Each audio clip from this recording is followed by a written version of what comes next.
have this cool little lock here. This is a USPS wafer lock. Might have gone on a mailbox or a PO box, I'm not really sure.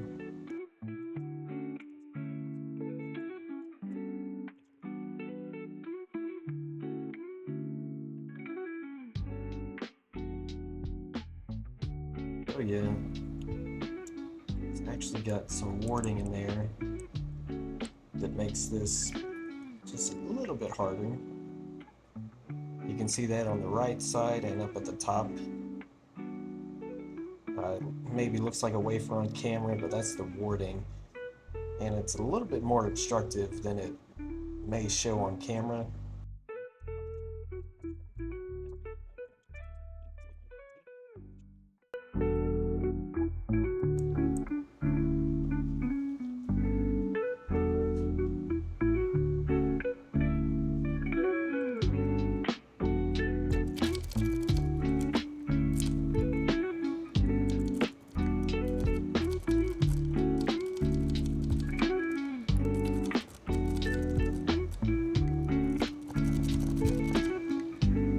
Oh, yep, there we go.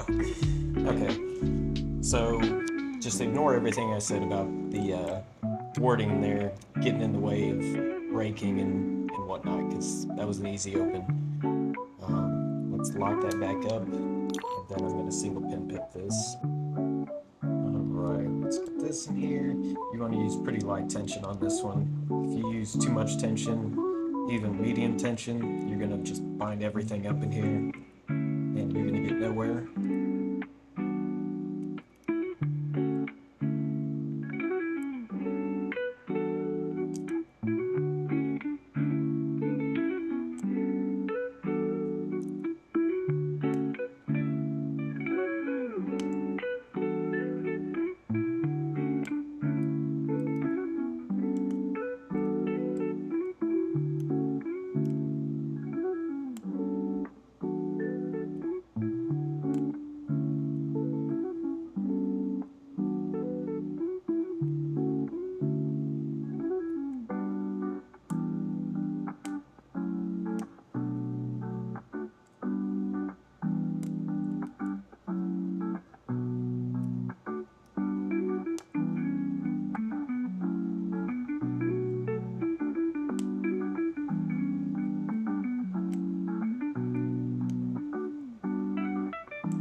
Oh, alright. I guess I had something overset because when I dropped that tensioner just then,